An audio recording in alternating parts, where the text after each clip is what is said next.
Bien le bonjour, c'est Karl Maxence de la chaîne Architecton Histoire d'Architecture et aujourd'hui je voulais m'essayer à un format que je n'avais jamais fait auparavant, c'est le vlog. Alors pourquoi un vlog? Parce que j'ai une amie, Viper Sensei, qui m'a envoyé dernièrement un tweet qui a fort fait impression sur Twitter. Il s'agit d'un thread écrit par Perseus le Grand le 28 juillet dernier et qui a reçu pas moins de 30 000 likes, donc ce qui est quand même assez conséquent. Et le thread est très intéressant, je partage certaines opinions de Perseus le Grand, mais je suis également en désaccord avec beaucoup d'autres points, et c'est pour ça que je voulais faire ce petit vlog de réaction à chaud. Et d'ailleurs, on peut dire à chaud parce qu'il fait chaud sa race. On est le 5 août et c'est la canicule dehors, c'est un enfer. D'ailleurs, vous me pardonnerez pour les problèmes de luminosité, je suis pas encore au point là-dessus. Donc le thread s'intitule « Pourquoi la beauté est nécessaire dans notre société et comment le modernisme a détruit le beau ». L'architecture, c'est malheureusement l'un des arts qui a le plus souffert du modernisme. C'est d'ailleurs la victime qui fait le plus souffrir aujourd'hui d'un point de vue social. Cela s'explique principalement par le fait que chaque individu est confronté au quotidien aux dégâts causés par l'architecture contemporaine, contrairement aux arts visuels comme la peinture, le dessin ou à la sculpture par exemple. Cette obligation pour la population de se confronter à l'architecture contemporaine est un fardeau pour l'humanité. L'originalité, la créativité propre à chaque région, pays, village s'évapore petit à petit et laisse place à une forme de bouillie fade et sans âme. Frank Lloyd Wright le disait très bien, l'architecture est la mère de tous les arts. Sans une architecture bien à nous, notre communauté n'a pas d'âme. Alors oui, la beauté compte énormément dans une société. Je dirais même qu'elle est nécessaire pour avancer durablement, car la beauté est cette qualité esthétique qui sublime les choses les plus insignifiantes, les rendant si atypiques et significatives. Suscitant l'admiration, la beauté permet de dévier ce qu'il y a de plus ennuyeux chez l'homme et tout autour de lui. D'une certaine façon, l'homme façonne et élabore avec une touche de naïveté ce qui ne peut être expliqué simplement. Alors oui, le modernisme est un problème dans le sens où elle détruit les racines de notre passé et efface petit à petit les vestiges de nos civilisations. S'immisçant dans nos villes, le modernisme est un fléau qui arbore fièrement un paysage neutre et vide de sens. Waouh! Donc après ça, il nous fait la comparaison entre deux styles de mobilier urbain, un mobilier historique et un mobilier contemporain, et force est de constater que le premier est quand même beaucoup plus moche que le second. Il continue, quel est le point commun entre des villes comme Paris, Florence, Grenade, Istanbul ou Rome? Pourquoi autant de personnes se précipitent sur ce genre de destination chaque année? Tout simplement parce que les gens veulent voir ce qu'il y a de plus beau dans le monde. Bah oui. La simplicité à son paroxysme ne laisse plus la place à l'imagination, moins d'ornements, de complexité, voire presque de transcendance. Le regard s'arrête et se détourne aussitôt, les émotions ne jaillissent plus aussi vite et longtemps. Nous pouvons constater qu'un argument souvent mis en avant est l'efficacité et l'utilité de chaque bâtiment ou construction. C'est une évidence, nous le voyons partout, dans les bureaux, dans les écoles, dans la rue, etc. Les lampadaires sont un bon exemple pour illustrer tout ça. Illuminer un endroit inhabituellement sombre la nuit, très bien, c'est ce que nous attendons d'un lampadaire. Néanmoins, rien n'empêche d'allier beauté et utilité, au contraire, cela devrait être une nécessité. Voici un lampadaire que j'ai pu photographier à Valence et c'est vrai que c'est un très joli lampadaire. Ramener la beauté au centre de l'attention pourrait coûter plus cher, peut-être, mais encore une fois, cela dépend des priorités que l'on souhaite accorder à chaque élément. Regardez cette œuvre, alors là il nous montre le cœur de Paris, œuvre pour le moins discutable. Et c'est là où Perseus passe à la deuxième partie de son argumentaire, la question des raisons. Donc je continue, toutefois il me semble important d'aborder un point essentiel, le modernisme peut aussi s'avérer être une conséquence du déclin moral de notre civilisation. L'architecture est le reflet direct de nos idéaux, de nos valeurs et de ce que nous mettons en avant chaque jour. Nous assistons aux récoltes des graines que nos ancêtres ont plantées il y a plusieurs décennies. L'abandon des valeurs et des vertus d'autrefois est une cause apparente de cette philosophie terne et grotesque. L'abandon de la religion en Occident est très certainement la raison principale pour laquelle notre société s'engouffre encore et encore dans ce vide insipide. Il manque ce but qui dépasse chaque existence et qui unifie un peuple, cette volonté de travailler ensemble pour Dieu, des valeurs communes ou un objectif commun. Construire des monuments éternels pour témoigner de nos croyances dans l'au-delà, comme nous pouvons le voir avec les pyramides en Égypte. Le problème avec le modernisme, c'est qu'il est le reflet du manque d'unicité sociale actuelle. Les lois de Vitruve ne se retrouvent pas seulement écartées, elles demeurent bannies, voire presque tournées en dérision. Toutefois, il s'avère nécessaire de notifier qu'il existe des bâtiments modernes intéressants, cela va de soi. Et là, il nous montre du Calatrava en disant que même si le style architectural ne correspond pas à ce qu'on a pu voir par le passé, il y a parfois un effort pour créer des choses significatives. En somme, bien qu'il existe quelques points positifs dans cette architecture moderne, il semble difficile de considérer tout cela comme suffisant. Et c'est la fin du thread de Perseus. Donc voilà, la conclusion de Perseus, c'est que l'architecture moderne c'est moche, et si c'est moche, c'est que c'est dû à une perte de valeur, notamment une perte de valeur de la religion. Alors je précise que la réponse que je vais apporter à ce thread, c'est une réponse qui m'est personnelle. Moi je pense que c'est important qu'un architecte réponde à ce genre de critique, néanmoins je ne considère pas du tout parler pour ma profession, et je considère encore moins que ma position est une position consensuelle en architecture. Il y a certainement des architectes qui vont bondir en entendant ma réponse. Mais ceci dit, ce constat que l'architecture moderne, c'est une architecture qui est décontextualisée, qui est rendue générique et internationalisée, eh bien c'est un constat que beaucoup d'architectes font et ont fait. Ceci dit, il va falloir quand même s'attaquer à la raison pour laquelle l'architecture moderne est l'architecture moderne. Il ne suffit pas de faire un constat ou de faire une critique, il faut rentrer dans le pourquoi. Et c'est ce qu'on va faire là maintenant. Et déjà, on va commencer par se poser la question des définitions des termes. Donc Perseus, il commence par dire « L'architecture est malheureusement un des arts qui a le plus souffert du modernisme ». Alors qu'est-ce que c'est que le modernisme? C'est un courant artistique qui commence, on va dire, à partir de la Première Guerre mondiale. Donc voilà, Picasso, Dali, etc. sont des peintres modernes.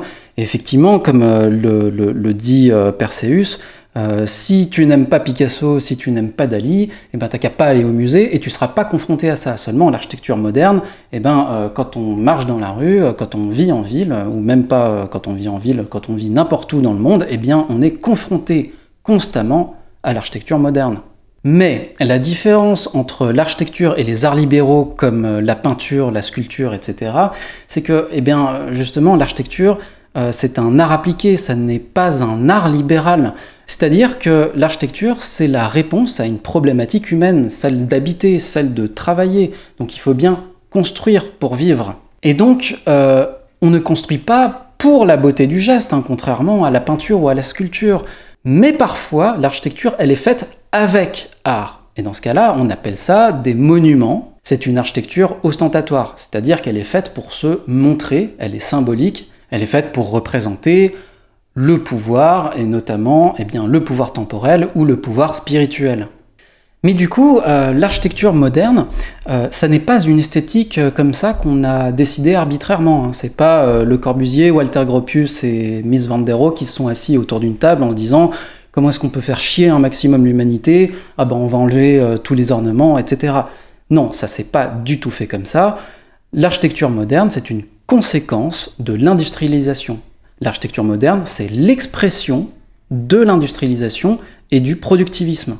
Sur la chaîne Architecton, j'essaye de vous montrer justement que les esthétiques, enfin ce qu'on appelle les esthétiques architecturales, en fait, ne sont pas que des esthétiques, ce sont des systèmes architecturaux. C'est-à-dire que le gothique, c'est pas un ensemble d'ornementation, en fait, c'est un système architectural, le système de la voûte à croisée d'ogive. L'architecture romane, eh bien, c'est le système de l'arc en plein cintre, et l'architecture classique, c'est un système également, c'est le système du pilier et linteau. Donc ça, c'est quelque chose que j'ai bien expliqué dans les vidéos 2 et 3 de la chaîne, hein, c'est-à-dire la vidéo sur le classicisme et la vidéo sur la Renaissance. Eh bien, l'architecture moderne, c'est pareil. L'architecture moderne, c'est l'esthétique d'un système, et c'est l'esthétique du système majoritairement du béton. Et les 5 points de l'architecture moderne de Le Corbusier, à savoir donc les pilotis, le toit-terrasse, le plan libre, la fenêtre en bandeau et la façade libre, eh bien, ce ne sont pas des points esthétiques arbitraires de Le Corbusier, c'est tout simplement l'expression du système constructif du béton armé, en fait. Donc il a fallu trouver une esthétique adéquate à l'expression du système, enfin des systèmes architecturaux modernes. Donc vous comprenez qu'en ce sens-là, le fait de faire le choix d'une esthétique, ça n'est pas sur catalogue. En fait, on ne fait pas le choix d'une esthétique. En fait, l'esthétique, elle découle des systèmes constructifs. Et l'architecture moderne, c'est l'expression de l'industrialisation et du productivisme, en fait. Et donc, il n'y a pas beaucoup d'ornementation, il y a beaucoup de sérialité, il y a beaucoup de modularité. Et un architecte d'aujourd'hui, en fait, c'est devenu un prescripteur de matériaux industriels. Alors qu'autrefois, dans la grande tradition architecturale, eh bien, on utilisait le savoir-faire artisanal. Et aujourd'hui, eh bien, force est de constater que l'artisanat est passé au second plan, au profit finalement d'une architecture ouvrière, avec une conception très hiérarchisée, avec un architecte qui conçoit le bâtiment. Et ensuite, il y a toute une chaîne de commandement qui va jusqu'à l'ouvrier qui exécute et qui n'a pas nécessairement de savoir-faire d'art, mais qui connaît la mise en œuvre des matériaux industriels. Donc le béton, comment est-ce qu'on fait pour couler du béton dans des banches? Mais ça n'est pas parce que c'est industriel que c'est forcément laid d'ailleurs. Il y a nombre d'exemples d'architecture moderne et contemporaine qui sont absolument fabuleuses. La différence, c'est que ça n'est pas le même genre de beauté. Ça n'est pas une beauté au sens classique du terme, c'est-à-dire que ça n'est pas une beauté transcendante, mais c'est une beauté immanente, c'est une beauté des sensations, c'est une beauté au cas par cas. Donc voilà, ça n'est pas pour rien que l'architecture moderne s'est internationalisée partout, en fait. C'est parce que tout simplement, l'industrialisation a touché tous les coins du monde. Donc à mon sens, de dire que c'est la perte du sentiment religieux qui a conduit finalement à l'architecture moderne, hein, parce que c'est ce que Perseus a l'air de dire, pour moi c'est faux en fait. L'architecture moderne et la perte du sentiment religieux sont arrivés en concomitance. L'un n'est pas la cause de l'autre. La cause des deux, c'est l'arrivée de la modernité. Donc voilà, ça c'était pour le volet critique de la modernité. Si on veut critiquer la modernité, il faut critiquer les moyens de production de la modernité. C'est ça la vraie critique, en fait. C'est pas la perte du sentiment religieux. En ce qui concerne la beauté classique, donc celle que Perseus semble porter en son cœur, c'est une beauté canonique. Mais cette beauté-là, effectivement, elle porte certaines valeurs. Et ce sont des valeurs absolutistes. L'architecture classique, c'est bien le langage de la religion et le langage des empires et des royaumes. Et d'ailleurs, anecdote, le président Trump a lancé une directive pour imposer l'architecture classique pour les bâtiments publics. Trump, on va pas dire que c'est la vision la plus démocratique de l'Amérique, hein, on va pas se le cacher. Et c'est pour ça que la vision d'un peuple qui regarde tous vers le même horizon, c'est, on va pas se le cacher, une vision un peu idéale pour le moins, un peu romantique. Cette vision de la beauté canonique, hein, qui est l'expression de l'ordre et de l'harmonie qui est prônée par Perseus, est-ce qu'on est prêt en tant que collectivité à s'engouffrer là-dedans? Moi, il me semble que ça n'est pas le cas. Et c'est pour ça que l'opinion de Perseus, moi je trouve qu'elle est victime de deux biais. Le premier, c'est peut-être le biais de sélection. Biais de sélection parce que l'art et l'architecture, eh bien, c'est ce que les anciens ont produit de meilleur, et c'est ce qu'ils nous ont légué. Mais par contre, ils nous ont pas légué le système monarchique, ils nous ont pas légué les guerres de religion, les croisades, la soumission au clergé, la soumission à l'autorité, etc. C'est pour ça que je pense qu'il faut se méfier des discours un peu nostalgiques, parce que les discours nostalgiques, ils ne font que sélectionner ce qu'il y a de meilleur, l'art, l'architecture, en mettant sous le tapis finalement tout le reste qui était pas franchement très reluisant. Et le deuxième biais dans le raisonnement de Perseus, eh bien, c'est le biais du survivant. C'est-à-dire que la ville historique, elle s'est pas faite en un jour. Rome ne s'est pas faite en un jour, Rome s'est faite en 2000 ans. Aujourd'hui, 100% du patrimoine des villes historiques est du patrimoine de qualité, mais c'est pas pour rien, c'est parce que toutes les générations ont supprimé ce qu'elles pensaient moins pertinente ou moins intéressante ou moins significative, pour reprendre le terme de Perseus, pour reconstruire quelque chose de plus significatif. Et le plus bel exemple de ça, c'est peut-être le baron Haussmann, hein, dans les années 1850-1860, qui a rasé des pans entiers de Paris en considérant que les quartiers étaient moches, ils étaient insalubres, ils méritaient pas de faire partie de la ville lumière. Ils ont tout rasé et ils ont reconstruit le Paris qu'on aime aujourd'hui. Et donc d'un côté, la vision qu'on a de la ville historique, c'est une vision qui est victime du biais du survivant, et de l'autre côté, eh bien, l'architecture moderne n'a pas fait ce recyclage-là parce que l'architecture moderne est tout simplement trop récente. Et aujourd'hui, on le voit bien, l'architecture moderne commence à faire son propre tri, hein. Les grands ensembles commencent petit à petit à être démantelés, et effectivement, on garde ce qu'il y a de plus significatif, de ce qu'il y a de plus qualitatif dans les grands ensembles, et le reste, eh bien, fait partie de cette grande mutation urbaine. Qui plus est, la modernité, c'est aussi l'architecture d'une explosion démographique, donc ça s'est étalé très très vite. Et aujourd'hui, justement, tout le travail des architectes et des urbanistes, c'est de faire tout ce travail de curetage du tissu urbain pour aller renouveler la ville sur elle-même. Et peut-être que la ville moderne dans 500 ans, ce sera une ville qui sera plus apaisée, ce sera une ville avec moins de stigmates sociaux également. Et l'architecture contemporaine, évidemment, elle a fait la critique de l'architecture moderne. On a fait la critique des grands ensembles, on sait ce qui s'est mal passé, on connaît le vieillissement de certains matériaux, donc maintenant on construit un peu mieux quand même. Donc voilà ce que j'avais à dire sur la critique ou le constat que fait Perseus sur l'architecture moderne. Et là on va peut-être s'intéresser à la solution, c'est-à-dire quel horizon il y a après l'architecture moderne et contemporaine. Et je suis complètement d'accord avec Perseus pour dire que finalement notre société elle souffre d'un manque de valeurs communes et d'un objectif commun. Ça je suis assez d'accord avec lui. Aujourd'hui, la valeur commune et l'objectif commun, finalement, eh bien, c'est le productivisme. Et du coup, est-ce que travailler pour Dieu, comme le prône Perseus, est-ce que ça peut nous permettre de transformer l'architecture? Eh bien, à mon avis, rien n'est moins sûr. Il suffit de regarder les pays dans lesquels la religion a encore une grande importance, hein, l'Inde, le Moyen-Orient. Eh bien, est-ce qu'ils produisent une meilleure architecture que la nôtre? Eh bien, rien n'est moins sûr. Et ce qu'on retient des Émirats Arabes Unis, c'est le Burj Khalifa, hein, c'est rien d'autre que ça. Donc c'est pour ça que la naissance de l'architecture moderne, il faut absolument pas l'attribuer à la perte de sentiments religieux, ça n'a aucun sens. Et puis, est-ce qu'on a vraiment envie de travailler pour Dieu? Alors, personnellement, moi qui suis un athée et militant laïque, ça se fera sans moi, hein. Je suis désolé, Perseus, mais ça se fera sans moi. Et pourtant, je suis en accord partiel avec Perseus, hein, c'est-à-dire qu'effectivement, je considère que la ville historique, c'est la ville la plus belle. Hein. Et donc, quel horizon y a-t-il après l'architecture productiviste? Pour moi, elle est là, la réelle question. Et ça tombe bien parce qu'au début du XXIe siècle, eh bien, il y a peut-être une valeur commune et un objectif commun qui devrait unir l'ensemble de l'humanité, c'est la conquête martienne, évidemment.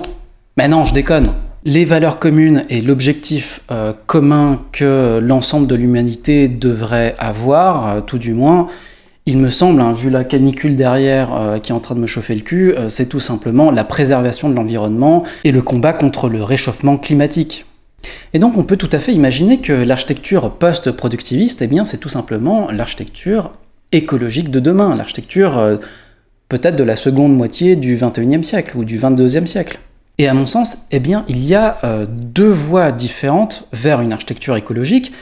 Il y a une voie productiviste, une voie de la croissance verte, une voie de la performance dans laquelle on va mettre un maximum de technologie. Il y a une autre voie, c'est une voie qui est locale, c'est la voie de la frugalité, c'est-à-dire se reconnecter avec les ressources locales, avec les matériaux biosourcés que sont la pierre, la terre et le bois. Et ces deux visions de l'écologie-là, elles sont pas incompatibles. On peut tout à fait imaginer qu'on conserve un haut degré technologique pour certaines activités humaines, et puis pour d'autres, peut-être un peu moins.